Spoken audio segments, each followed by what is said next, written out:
Muy bien, vamos a ver aquí una foto y quiero comenzar con esta foto. Este hombre se llama Dush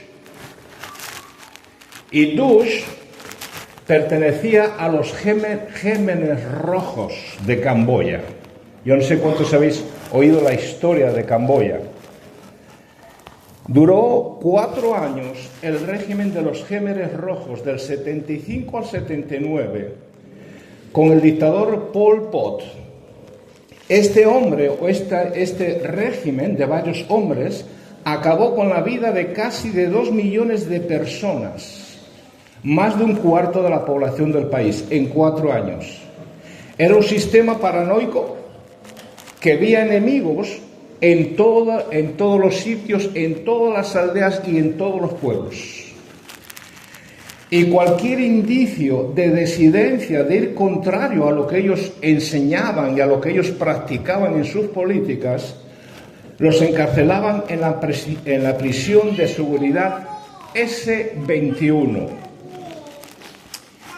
Y este hombre, Dush, llamado Kain Wek Ep, que se conoce por el sobrenombre de Dush, era el dueño, por decirlo de alguna manera, de esta prisión. El dueño absoluto. Asesino, torturador, violento. Y durante 4 años fue terrible lo que pasó en Camboya. Y claro, fue uno de los genocidios del siglo XX menos conocido y que menos se habló, pero existió. Yo me recuerdo de niño en Alemania de ver las imágenes de los famosos Gémenes Rojos en Camboya. Y este hombre, cuando el régimen cayó, huyó a China. Después regresó a China y por 20 años estuvo oculto con otro nombre en Camboya, incluso dando clases en colegio. Y es interesante que este hombre, parece ser que después de que su esposa falleció, se encontró con un pastor misionero que trabajaba en Batam para Golden Christian West Church. Y por lo que se ve, este hombre llevó a este hombre, que aquí lo vemos que está siendo juzgado, y él pidió que se le juzgara con el mayor juicio, la mayor condena que pudiera ser. Él mismo lo pidió. Y este hombre se encontró con este pastor y cambió su vida porque entendió el mensaje de amor de Cristo en la cruz. Pero no es solamente este hombre, sino que parece ser que se habrían convertido a Jesús varios personajes que eran de los Gémenes Rojos. Se calcula que como 2.000 hombres fueron a la cruz de Cristo. Como 2.000 hombres. 2 Corintios, capítulo 8, verso 9 nos dice: porque ya conocéis la gracia del Señor Jesucristo, que por amor a vosotros se hizo pobre, siendo rico, para que vosotros con su pobreza fuiseis enriquecidos.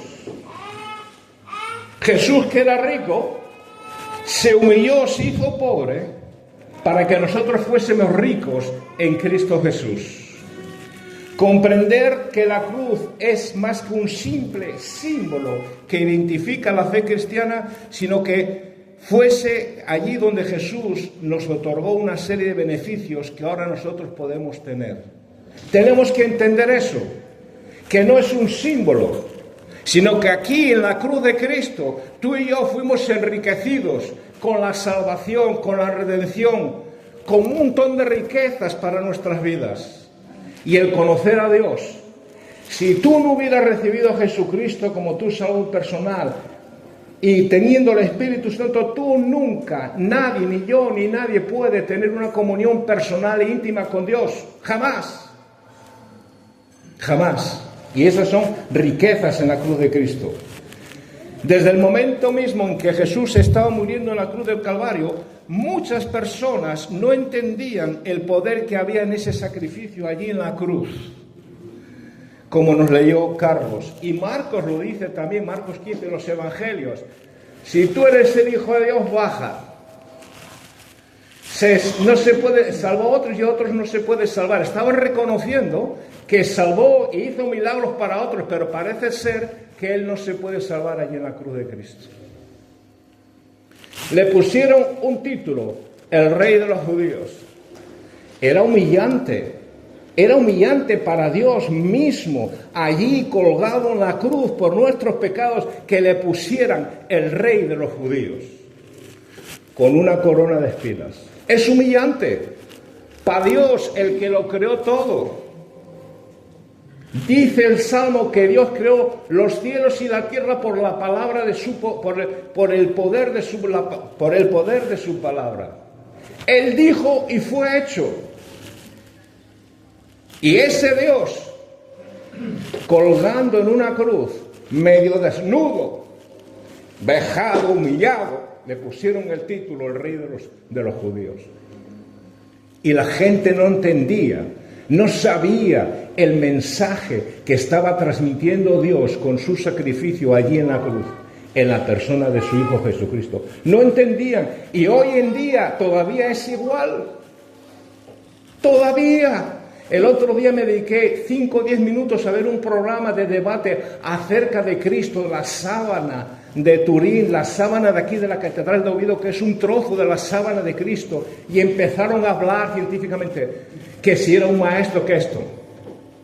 Pero en esos 5 o 10 minutos que vi, nadie reconoció, nadie, la posibilidad de ser el hecho de ser Hijo de Dios, ser Jesucristo y morir en la cruz por nuestros pecados. Nadie de 4 o 5 supuestos maestros que estaban ahí. Por eso es que desde el momento en que nosotros hemos entendido el Evangelio de Jesucristo, tenemos que reconocer que ese sacrificio trajo beneficios para hoy a nuestras vidas. Hoy en día todavía hemos sido beneficiados. Por eso es que nosotros tenemos que ser agradecidos al Señor. Dice Hebreos que hemos recibido un reino inconmovible, que por lo tanto en eso tenemos que ser agradecidos a Dios. Hemos recibido el reino de los cielos. Hemos sido capaces de aceptar lo que Jesús dijo, he aquí el reino de los cielos está aquí entre vosotros. Y cuando Jesús está hablando del reino de los cielos, no está hablando que Él va a establecer su reino en la tierra. Él dijo, cuando Pedro le cortó la oreja, dijo, si yo quisiera, mi Padre enviaría a miles de ángeles que luchasen por mí, pero mi reino no es el reino de aquí, mi reino es el reino de los cielos, el reino en el corazón, en tu corazón. Y ese es el mensaje de Jesucristo. Y eso tiene que calar en nuestras vidas. Y es verdad, a veces nos cuesta porque es tan grande el sacrificio que Dios hizo, tan grande que nosotros no podemos ponerlo en un kit, en un paquete que viene envuelto, esto aquí, esto aquí, esto aquí. No, tenemos que pensar en ello diariamente, mirar la cruz diariamente. Porque en la cruz hubo riquezas. Este hombre obtuvo una riqueza, fue su salvación plena, su perdón pleno. Claro, en nuestro concepto de seres humanos, que un hombre que mató y asesinó a miles de personas no entra. ¿A que no? Y cuando Pedro le dijo, Señor, ¿cuántas veces he de perdonar a mi hermano? ¿Entra en tu cabeza? En mi cabeza no. Hasta 70 veces 7. 70 veces 7, multiplícalo. Al día. Que un hermano te esté pinchando diariamente y que tú lo tengas que perdonar. Humanamente nos revolvemos contra ese principio. ¿A que sí? Y nos cuesta perdonar. Pues imagínate la grandeza de Dios, que Él pasó por alto todos los pecados de la gente, que lo reciben como su salvador personal.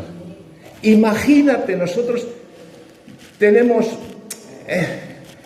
el pecado a lo mejor de robar, del sexo, ay, pobrecito, el hombre cayó en la pornografía, o de medias mentiras de estas piadosas. Pero cuando hablamos de personas, que las hay, y podía contar varios testimonios, de personas que el mismo juez que lo condenó le predicó el Evangelio de Jesucristo y fue a la cárcel, a la celda, a orar con él horas antes de ser ejecutado por sus asesinatos. Conozco esa historia. Ese hombre fue perdonado. Historias terribles de gente que hizo daños terribles, pero vinieron a la cruz de Cristo y dijeron: sí, he hecho tanto mal, tanto daño, y que aceptaron a Cristo como su Salvador personal. Amén. Y lo que sucedió en aquella cruz, mi querido hermano y hermana, es que Jesús absorbió mis pecados, se los atrajo a sí, se los cogió para sí. La Biblia nos enseña en 2 Corintios 5:21, al que no conoció pecado, por nosotros lo hizo pecado, para que nosotros fuéramos hechos justicia de Dios en Él. En Él. Mi justicia no es la que yo tengo. Mi justicia viene porque Jesucristo murió por mis pecados y Dios me declaró justo cuando recibí a Cristo como mi Salvador personal. Dice que al que no conoció pecado, Dios lo hizo pecado.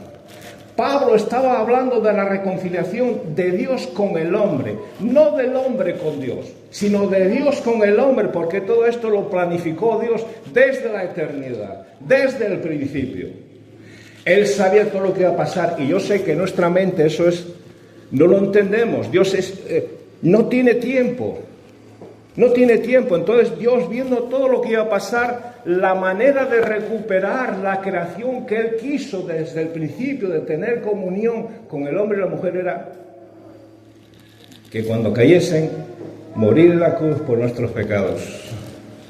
El apóstol Pablo dice que Cristo, que no conocía pecado, fue pecado por mí. Es decir, Cristo se convirtió en mi sustituto cuando iba a la cruz. En esa cruz tenía que estar Sabino, pero Sabino no estaba. Estaba Cristo llevando mis pecados. Por eso es que lo hizo sustituto. Y es interesante que Cristo, sin mancha, sin pecado, se hizo pecado. Sé que es un poco difícil de entender esto, pero imagínate a Dios tomando el pecado de la humanidad en la persona de Cristo y haciéndose un pecador para poder justificarnos y darnos la salvación y el perdón y la gracia y la misericordia. Eso es algo grandioso. Yo sé que cuesta entenderlo, pero esa es la realidad que tú y yo tenemos, que Él se convirtió en pecado para justificarme delante de Dios. Jesús llevó sobre la rebelión que tenía el hombre contra Dios. Y Pablo aquí nos muestra en este verso la importancia de la justicia divina. Y eso es otro tema, la justicia divina. Pero en este caso, la justicia divina para perdonarme a mí requería que hubiera un sustituto, y ese sustituto era Jesucristo, su Hijo. Y tenemos el ejemplo de Abraham cuando Dios lo mandó sacrificar a su hijo, dándonos una visión del futuro. Y Jesús, como dice Juan, era el Cordero de Dios que quita pecado del mundo. Así que en la cruz no solamente moría Jesús, sino que allí se estaba dando muerte a la maldición de la ley, a mi rebelión y a mi naturaleza caída y a mis pecados y a mi vergüenza. En la cruz Cristo estaba clavando la ley que me acusaba. Por eso la Biblia dice: maldito el hombre que es crucificado. Y hay en esa cruz Cristo Estaba llevando la ley que me acusaba. No robarás, no matarás, no codiciarás, no adulterarás. ¿Por qué? Porque nadie puede guardar los mandamientos, ni siquiera uno, la mayoría de las veces. No mentirás, honrarás a tu padre y a tu madre. Y Dios clavó todo eso ahí, porque nosotros no podemos guardar la ley. No somos justificados por las obras de la ley. Somos justificados por la fe en Cristo Jesús, como dice Pablo. Concluimos en Romanos, concluimos pues que el hombre es justificado por la fe sin las obras de la ley. ¿Por qué? Porque ya Cristo ya murió por mí en la cruz. Por eso es que es importante entender estas cosas. Porque allí en la cruz, mientras tú y yo vemos a Jesús de una manera natural muriendo en la cruz, derrotado, como nos lo presenta la historia, no solamente la historia de los evangelios, sino la historia secular, y lo reconocen muchos historiadores. Josefo, que no era ni creyente, sino era un historiador que escribía para los romanos, reconoce acerca de Jesús.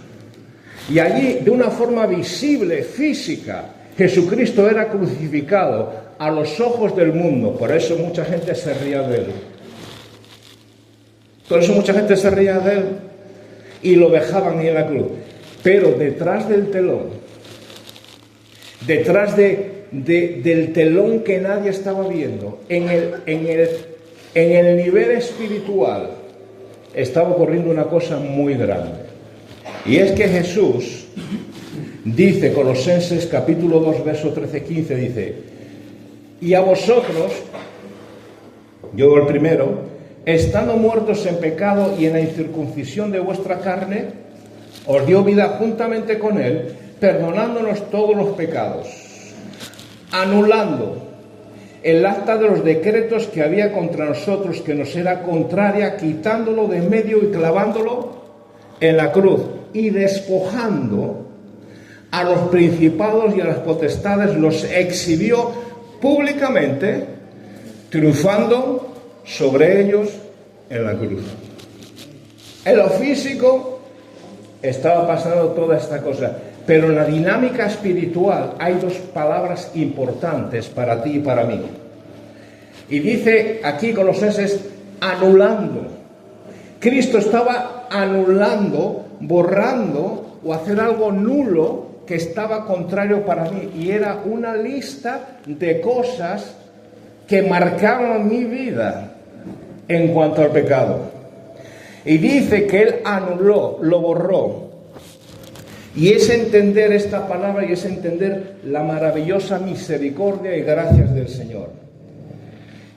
Para que entendamos la palabra anular, los judíos, los escribas, escribían en unos antiguos papiros una especie de papel que se hacía con unos juncos, ¿vale? Y es interesante que eran carísimos. Pero estos escribas, estos que escribían en estos papelitos, lo que hacían muchas veces es que borraban lo que ya estaba escrito, que ya no hacía falta tenerlo. En esos juncos era muy fácil borrar, quitarlo todo y volver a escribir. Y esa es la idea que transmite aquí. Se borró todo. No hay un acta. Fue anulado. Lo que a ti te acusaba y a mí me acusaba delante de Dios de mi vida, de mis pecados, fue anulado. ¿Entendemos eso? Que fue quitado.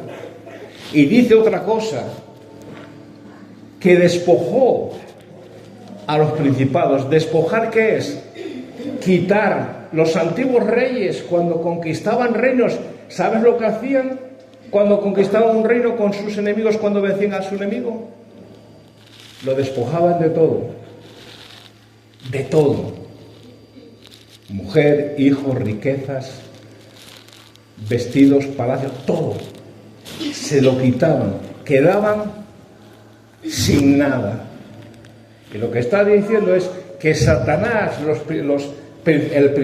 todos los principados, toda esta gente que está ahí, que dice Colosenses, que nos dice, y despojando a los principados y a las potestades, los exhibió públicamente, triunfando sobre ellos en la cruz.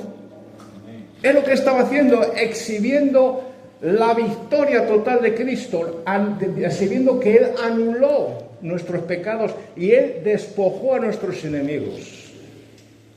Y Pablo lo dice en Efesios, que no tenemos lucha contra carne ni sangre, sino que contra potestades de las huestes celestiales. Ellos están derrotados. Satanás y los demonios para ti están derrotados. Otra cosa es que fallemos al Señor. Son dos cosas diferentes. Pero Satanás para ti es un personaje derrotado y despojado. No tiene nada que ver contigo. Nada, absolutamente nada. Otra cosa es cuando nos susurra al oído, nos pone cosas, pero no tiene autoridad ni poder sobre ti. ¿Sabéis la historia de Jacob, verdad? ¿Qué tuvo que hacer Jacob? Pedir permiso. Perdón, Job. Siempre confundo a Jacob y a Job. ¿Y qué le dijo Jesucristo a Pedro? Antes de morir. Pedro, he aquí, Satanás me ha pedido para probarte, para zandalearte.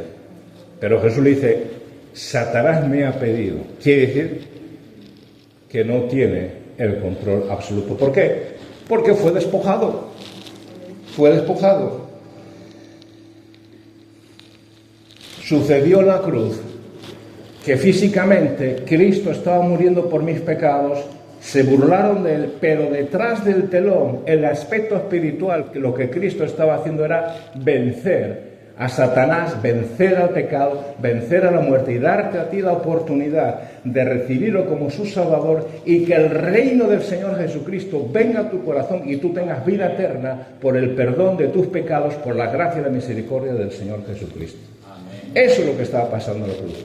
Otra cosa que estaba pasando delante de la cruz es libertad para estar delante del Señor.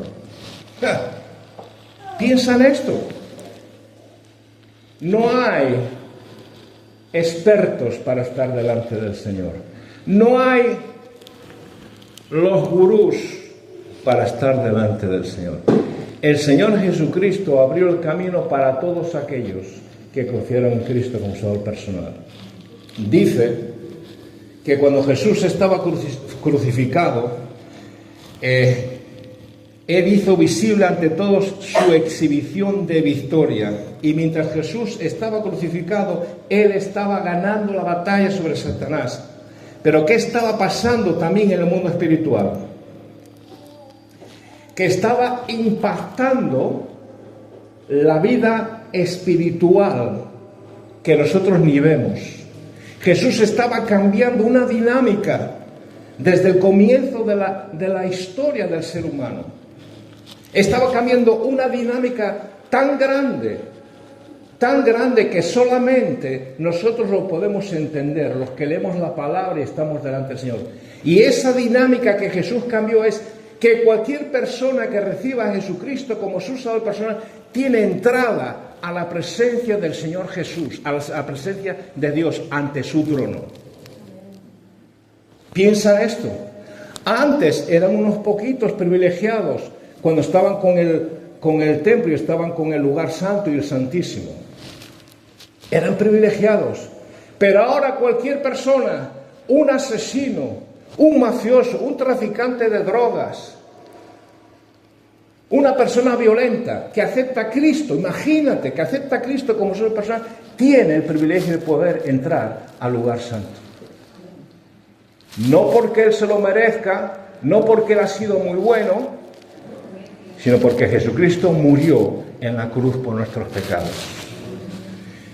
Pero hemos leído algo interesante en el pasaje, y quiero ir un poquito a ese pasaje. Cuando en lo natural Cristo dijo, consumado es, fue porque en lo espiritual ya la obra se había completado y se evidenció con sucesos naturales visibles al todo el mundo, que supieran lo que estaba pasando allí en la cruz. Mientras en lo espiritual había una guerra donde Cristo estaba venciendo y había vencido cuando dijo consumado es, es finiquitado, hasta aquí. En lo físico estaban pasando varios sucesos naturales que son hoy testimonio, porque hay gente que está estudiando acerca de esto. Y lo que pasaba es que vino oscuridad y que hubo una especie de terremoto. Eran sucesos físicos de evidencia de lo que estaba pasando en el mundo natural y en el espiritual.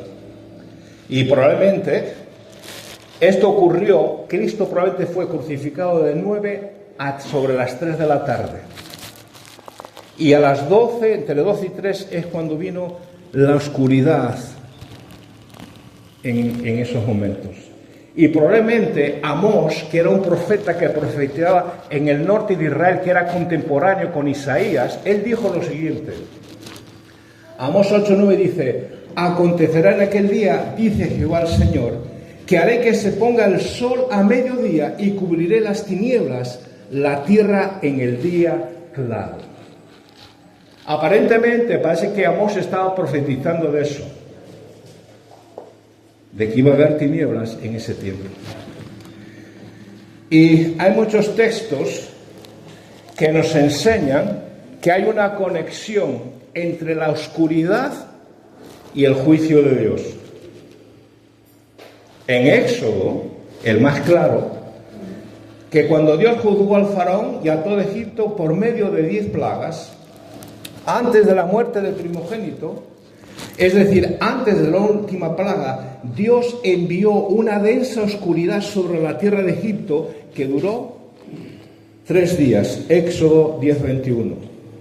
En este tiempo de oscuridad que Dios estableció, la fiesta de la Pascua era la que los judíos debían de sacrificar un cordero entre las 2 tardes. Éxodo 12:6. Es decir, alrededor de las 3 de la tarde.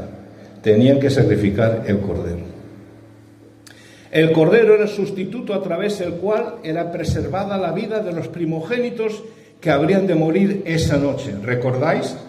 Que Dios le dice a Israel: con la sangre del cordero tenéis que mojar el dintel de la madera de la puerta, y el ángel que va a pasar matando a todos los primogénitos de Egipto, cuando vea ese dintel no entrará en casa de los israelitas.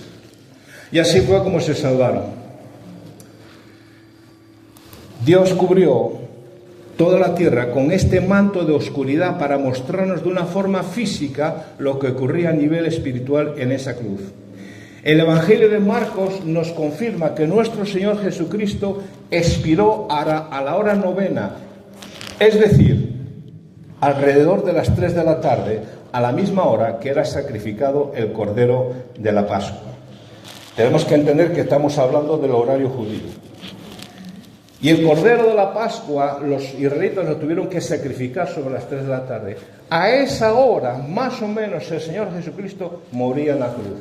Por eso Juan el Bautista dice: he aquí el Cordero de Dios. Y hubo tinieblas, entró el juicio de Dios ante esa gente. Otro hecho importante es el terremoto que rasgó el velo del templo. Mas Jesús, habiendo otra vez clamado a gran voz, entregó el Espíritu, y aquí el velo del templo se rasgó en 2 de arriba a abajo, y la tierra tembló y las rocas se partieron. Dice que entregó el Espíritu. Él no murió, no lo mataron a él directamente. Él voluntariamente entregó el Espíritu. El Señor Jesús. La rotura del velo del templo es de suma importancia para ti y para mí, porque dice que fue rasgado de arriba a abajo, no de abajo a arriba, señalando que el que rasgó ese ese velo fue Dios. Rompió aquello que impedía entrar a todo el mundo. En aquella época solamente entraban 4 elegidos al templo santo, al lugar santo. Y ahora mismo tú y yo tenemos entrada delante de Dios sin condiciones. Sin condiciones. Y era importante. Hebreos capítulo 10 dice, el verso 19 al 23, acerca de esto. Así que, hermanos, teniendo libertad para entrar al lugar santísimo, libertad para entrar al lugar santísimo, por la sangre de Jesucristo, por el camino nuevo y vivo que Él nos abrió a través del velo, y dice, esto es de su carne. Y teniendo un gran sacerdote sobre la casa de Dios, acerquémonos con corazón sincero, en plena certidumbre de fe, purificados los corazones de mala conciencia y lavados los cuerpos con agua pura, mantengámonos firmes sin fluctuar la profesión de nuestra esperanza. La condición para entrar aquí es que nos acerquemos con un corazón sincero. Pedir a Dios, cuando voy adelante de Él, porque Dios dice, acerquémonos al trono para hallar el oportuno socorro. El mismo Dios nos está animando a venir delante de Él. Que seamos sinceros, transparentes. Y una de las cosas que yo suelo orar y me pongo como ejemplo, porque yo a veces dudo de mí mismo, de mi corazón, Dios, dame un corazón transparente, sincero. Y confesar mis pecados y después estar ahí y darle gracias y orar y pedirle. Y Dios dice que tenemos libertad para entrar al lugar santísimo por la sangre de Jesucristo. Si no hubiéramos sido limpiados por la sangre de Jesucristo, nada podía pasar. Jesucristo se presentó a Él como el sacrificio vivo, una vez hecho, una vez para siempre, derramando su sangre. Así que, hermanos, nosotros tenemos que mirar a la cruz y ver lo que el Señor hizo. Ver cómo Dios nos ha dado bendiciones, grandes bendiciones. Porque otra cosa que sucedió rápido, quiero decir, en la cruz, hay varias cosas que sucedieron en la cruz, pero lo más importante es que Él nos salvó una vez y para siempre. 2, que tenemos libertad, tú como persona, o sea, estás libre de venir al lugar santo delante de Dios. Piensa en eso. No necesitas profesionales. Simplemente un corazón sincero y con una conciencia limpia. Esa es la condición de Dios para ti y para mí. Y eso es una bendición. En cualquier lugar yo puedo venir delante de Dios. Lo otro que sucedió en aquella cruz es esperanza de futuro. Esperanza de futuro. Colosenses 1:13 dice, el cual nos ha librado de la potestad de las tinieblas y trasladado al reino de su amado Hijo.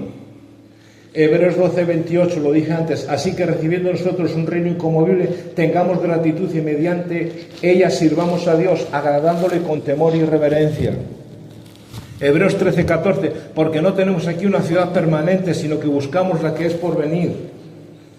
Hermano, esto nos habla de que en la cruz, a ti y a mí se nos ha dado un futuro real, un futuro bendecido, ir al reino del Señor Jesucristo. Y quiero cerrar con 2 cosas, que lo leas en casa. Dios te dio a ti una victoria plena, sin fisuras, sin dudas. Léete Romanos capítulo 8, del verso 31 en adelante. ¿Qué dice? Que ni lo alto ni lo profundo ni nada me podrá separar del amor del Señor Jesucristo. Y ahora que me toca a mí, y a lo mejor Dios mediante podamos verlo en otro momento, pero lo que dice Gálatas capítulo 2 verso 20, ¿qué significa? Con Cristo estoy juntamente y ya no vivo yo, mas vive Cristo en mí, y lo que ahora vivo en la carne, en mi cuerpo, lo vivo en la fe del Señor Jesús, el cual me amó y se entregó a sí mismo por mí. Vivir en la carne en fe por Cristo es que, Señor, voy a trabajar en querer tus promesas, voy a vivir en lo que tú me dices en la palabra y voy a ir para adelante con todo lo que haga falta. ¿Por qué? Porque Él se entregó a sí mismo por mí. Entonces, hermanos, nosotros tenemos que vivir cada día mirando a la cruz de la misma manera que Jesús sabía lo que le esperaba en la cruz, y Él miraba la cruz cada día, pero Él miraba la cruz para morir, nosotros debemos mirar la cruz para pensar lo que ya el Señor hizo por nosotros. Cuando nos sintamos mal cada día, nos levantemos cada mañana, mirar la cruz y decir, Dios estaba ahí colgado de una manera miserable, muriendo por mis pecados. Muriendo por mis pecados porque me amaba. Y a enfrentar el día. Si miro la cruz, cada día nosotros tenemos que hacerlo. Y mirar que en esa cruz ha habido salvación, ha habido una comunión con el Señor, libre, sin impedimentos, y hay un futuro para mí. Esas tres cosas, entre otras, pero esas tres cosas principales han pasado en nuestras vidas. Y mientras estemos aquí, es lo que nosotros tenemos que hacer. Mirar a la cruz e ir para adelante con cada día y lo que el Señor traiga para nosotros. Vamos a orar. Cerramos en oración. Si hay alguno aquí entre nosotros que nunca ha recibido a Jesucristo como solo personal, recibir a Cristo como solo persona quiere decir que es aceptar a Jesús, que Él perdonó mis pecados. Recibirlo. Decirle, Señor, sí sé que he pecado y te pido perdón por mis pecados y yo creo que tú has muerto en la cruz por mí. En Juan capítulo 3, siempre leemos el Juan 3:16. Pero en Juan capítulo 3, el Señor Jesús hace algo interesante. Él está hablando con Nicodemo, un líder religioso judío, y está hablando de la salvación. Y Jesús coge algo que pasó en el pasado con Israel para enseñarle la importancia de mirar a Cristo para ser salvo. Y lo que Jesús le enseña es a Nicodemo, Nicodemo, ¿te acuerdas cuando Dios envió a serpientes a Israel por su desobediencia y murieron varios miles de personas por las picaduras de las serpientes? ¿Qué fue lo que pidió Moisés? Moisés oró y Dios le dijo, hazte una serpiente de bronce y ponla en un palo y levanta esa serpiente hacia arriba y el que mira a la serpiente será sanado, será salvo. Jesús le dice esta historia a Nicodemo para que él entienda la importancia de que hay que mirar a Cristo para ser salvo. No es ser evangélico, no es ser bautista, no es ser pentecostal, no es ser católico, no tiene nada que ver con las religiones. No tiene nada que ver con las religiones, tiene que ver con Cristo. Porque Cristo fue el único que se dio en la cruz. Y no importa cuáles sean nuestros pecados, no importa. No importa tu pasado. Me gustaba Billy Graham cuando daba el evangelio y él decía, ven tal como eres, ven tal como estás. Y esa es la actitud nuestra. Venir a Cristo y decirle, Dios, perdóname. Señor Jesús, sálvame.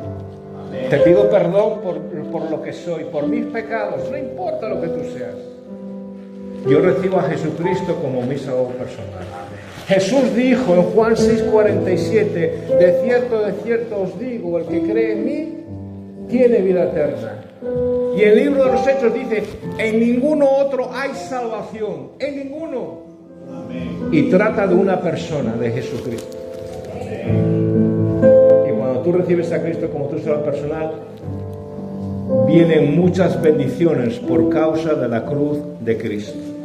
Así que mira la cruz de Cristo. Vamos a cerrar en oración.